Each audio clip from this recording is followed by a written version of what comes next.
Put Dave Chappelle and Offset side by side, and most people would not immediately see the connection. One is a 52-year-old stand-up comedian from Washington, D.C. who lives on a farm in Ohio and has 6 Grammy Awards.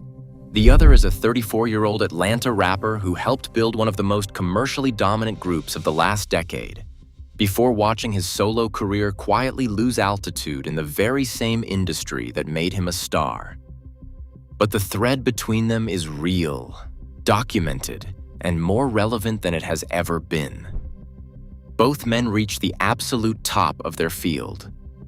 Both men built that success inside corporate structures they did not own and could not fully control. Both men hit a moment where the structure stopped serving them the way it once did. Both men pushed back. What happened next, in both cases, is the story that most entertainment coverage has never fully assembled in one place. This is that story. Everything here comes from public records, court filings, chart data, and on-record interviews. Where something is speculation, it gets labeled that way. The goal is not a conspiracy. The goal is the full picture. The peak that made the fall possible. To understand what Offset lost, you have to understand what he had. Culture, released on January 27, 2017 by Quality Control Music, debuted at #1 on the Billboard 200.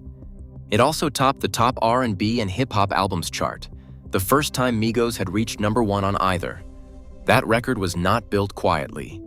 Bad and Bougie hit #1 on the Billboard Hot 100 in January 2017, becoming the first chart-topping single for both Migos and Lil Uzi Vert.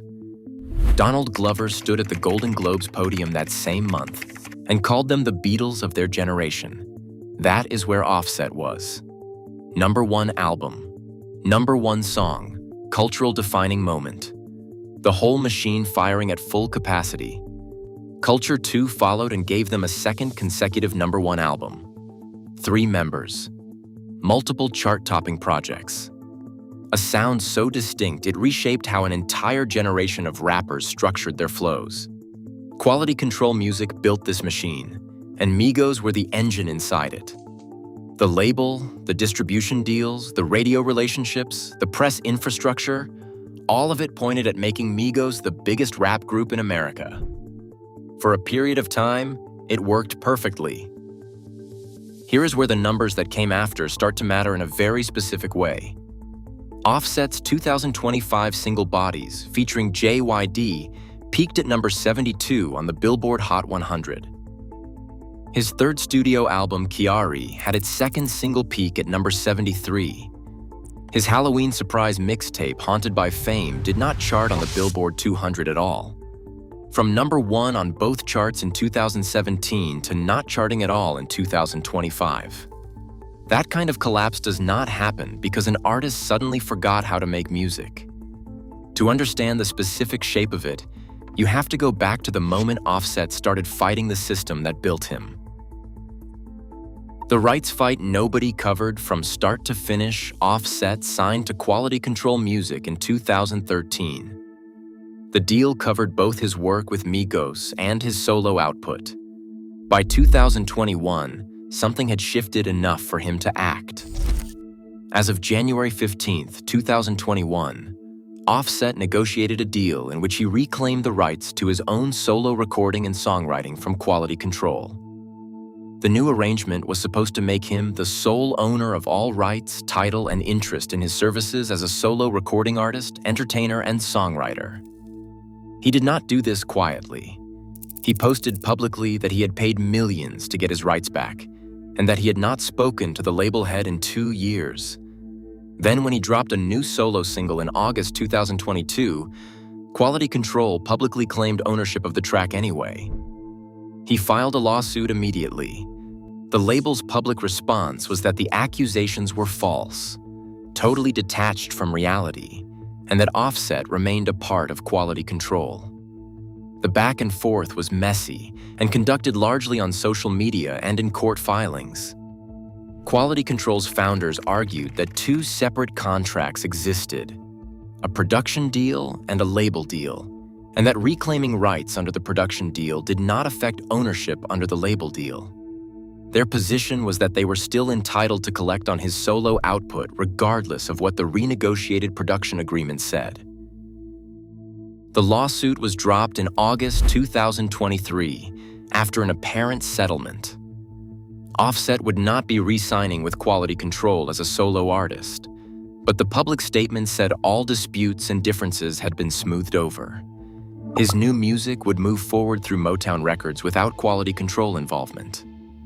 This is where people tend to stop following the story. They hear settlement, they hear Motown, and they assume it ended cleanly. It did not end cleanly because it could not end cleanly. Motown Records is a subsidiary of Universal Music Group. The corporate structure that had profited from Offset's work for a decade did not lose him when he escaped Quality Control. He relocated within the same building. You cannot buy your way fully out of the major label system. You can only buy your way to a different corner of it. And he kept pushing anyway. In March 2025, Offset announced a performance in Moscow, Russia. Universal Music Group had suspended all Russian operations in 2022 following the invasion of Ukraine. Sony, Warner, and Live Nation did the same. Offset posted the show flyer without a statement from his label and performed anyway. His label's representatives did not respond to press inquiries. He did the show. That is an artist who is not operating in quiet alignment with the people who still control significant portions of his commercial infrastructure. What his chart numbers looked like after years of that misalignment is sitting right there in the data. The machine Dave Chappelle already mapped out. This is where the two stories meet and why it matters that they do.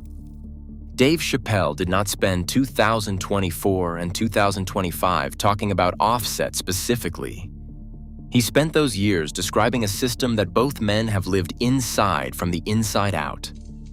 When you lay what Chappelle has said publicly on top of what the documented record of Offset's career shows, the fit is uncomfortable in a very precise way. Chappelle's show became the best-selling television show on DVD at the time it aired, moving more than 1.2 million copies in its first week alone. Chappelle was at the absolute peak of comedy the way Migos were at the peak of rap. Then the machine wanted more from him than he was willing to give. In 2005, Comedy Central offered him $50 million to continue the show for 2 more seasons. He walked away. The public response to that decision became one of the most instructive data points in entertainment history. Hollywood insiders, journalists, and close collaborators branded him unstable. Rumors of drug abuse, mental breakdowns, and paranoia spread immediately and loudly. The industry had a story it wanted to tell about Dave Chappelle, and it told that story without restraint.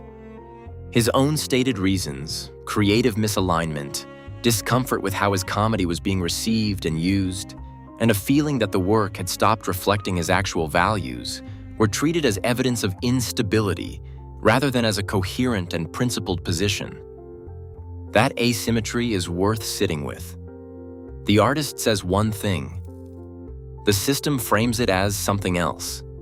The media amplifies the framing. The artist's version gets quieter. Chappelle told Gayle King in a documented television interview that he had been in a very successful place, but the emotional content of it did not feel anything like what he imagined success should feel like. That is not a breakdown statement. That is a man who understood exactly what he had signed and what maintaining that signature was costing him in ways that had nothing to do with money. He has said publicly that his father once resigned from a job rather than work on a contract tied to apartheid South Africa, costing the family significantly, and that watching that decision made it easier for him to walk away from $50 million because he had already seen what integrity in practice actually looked like. At the 2025 NAACP Image Awards, where he received the President's Award, Chappelle told the room that he and every artist present were chipping away at a monster of a machine each time they got in front of an audience. He described it not as a single dramatic choice made once, but as a continuous ongoing act. That framing is important. The machine is not defeated. It is navigated, constantly, at real personal cost. In his 2025 Netflix special, The Unstoppable, he described facing a world gone sideways and delivering what he actually believed from the stage, regardless of who was comfortable with it. The special came after years of controversy, backlash, and media campaigns designed to make him appear out of step with the culture he had spent a career helping to define. He is still here. He is still working. He signed with Netflix for $60 million after walking away from a $50 million deal with Comedy Central, proving that independence and leverage are not opposites.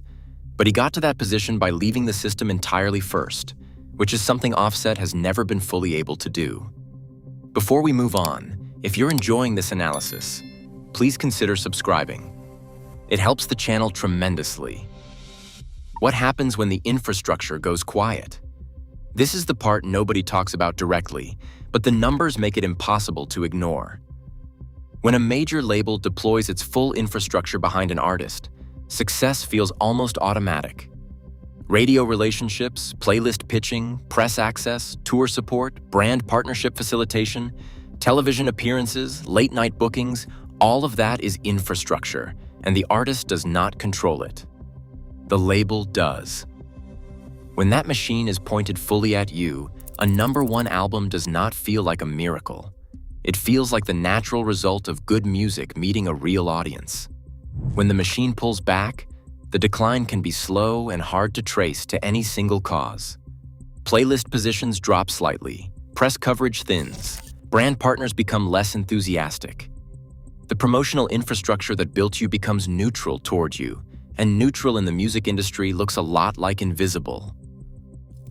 Offset's solo chart trajectory after 2021, when he started publicly fighting for his rights, followed a very specific downward slope. Father of Four, released in 2019, debuted at #4 on the Billboard 200. His 2023 album Set It Off performed modestly. His 2025 album Chiari had its lead single peak at #72. His Halloween mixtape did not chart at all. Migos, with Quality Control's full infrastructure behind them, had the simultaneous #1 album and #1 song in America. Offset, without that infrastructure, has projects that do not reach the Billboard 200. The music did not become unlistenable. The artist did not lose the ability to craft a hook. What changed was the relationship between the artist and the structure that decides how loudly the world hears what he makes. Chappelle described this exact mechanism years before anyone was applying it to Offset. He talked about what happens to an artist's career when the machine decides to become indifferent rather than supportive. It does not have to actively destroy you. It just has to stop caring, and the silence does the work. The machine has no reason to promote the work of someone who spent 2 years publicly challenging its ownership of his catalog and then performed in a country it had formerly boycotted. That is not a conspiracy. That is how any business responds to a partner who has publicly undermined the relationship. The difference is that in most businesses, the partner can go work for someone else. In the major label system, someone else is often the same parent company with a different subsidiary name on the door. Chappelle said something at the NAACP Image Awards that has stayed in the conversation since he said it. He told the room he felt invigorated, and then added in the same breath that all his Netflix checks had cleared and he did not owe anybody any work. So every time anyone saw him on a stage, it was because he genuinely wanted to be there. That is a man who bought his freedom back on his own terms. It took him roughly 15 years from the moment he walked off the Comedy Central set. He did it by going independent, building a touring business that did not depend on a label, and eventually leveraging that independence into a Netflix deal that gave him ownership and creative control in ways his Comedy Central contract never had. Offset is at a different stage of the same arc, if it is the same arc at all. The shooting on April 6, 2026, outside the Seminole Hard Rock Hotel and Casino in Hollywood, Florida, is a separate and ongoing police investigation with 2 individuals detained and a non-life-threatening outcome. What surrounds that single night, though, is a years-long sequence of documented events that standard breaking news coverage has not assembled in one place. An artist signs a deal as a teenager. He builds something enormous inside a structure he does not own. He spends years and millions of dollars fighting to reclaim his own name and his own catalog through public litigation. He settles, moves to a different corner of the same corporate structure, and continues making music that does not chart. He loses his cousin and groupmate to gun violence. He publicly defies his label by performing in a sanctioned country. His projects go quiet commercially. And his life keeps finding him in difficult positions that the people covering him as breaking news do not have the context to explain. The pattern underneath it is the pattern Chappelle has been describing from stages and podcasts for 2 years. Not a pattern of individual conspiracies with single authors. A pattern of what happens to Black artists inside structures built for someone else's long-term benefit, and what it costs them when they start applying real pressure to those structures and seeing clearly how they respond. Chappelle got out. He stayed out. He built something on the other side that belongs to him. He is the anomaly, not the template. Most artists in Offset's position do not get the anomaly outcome. They get the quiet numbers and the breaking news and the coverage that never quite connects the dots between tonight's headline and the decade of decisions that led to it. What the full picture actually shows. Offset is alive. That is the most important fact about this moment, and it should not function as a footnote. But the full picture of the last several years of his professional life is a story that the entertainment industry has no incentive to tell clearly, because telling it clearly means acknowledging how the infrastructure works, who it serves, and what it does to artists who stop serving it back. Dave Chappelle spent the height of his second act as a major public figure describing that infrastructure from the inside, not as a victim of it, but as someone who understood it precisely enough to escape it. His escape was painful, took longer than anyone expected, and was publicly narrated as a mental health crisis rather than as an act of principled resistance. That reframing is not accidental. The asymmetry Chappelle has pointed to across interviews and specials is measurable.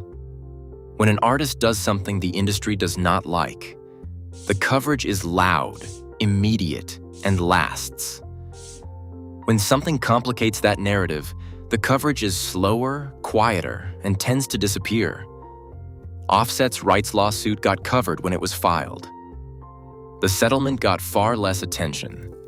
His chart numbers going silent while the corporate structure around his catalog expanded globally got almost no coverage framed as connected events. The machine does not have to lie to tell its story. It just has to make sure the full picture never quite gets assembled in one place. This is an attempt to do exactly that. If you enjoyed this video essay, make sure to subscribe. Thanks for watching, and I will see you in the next one.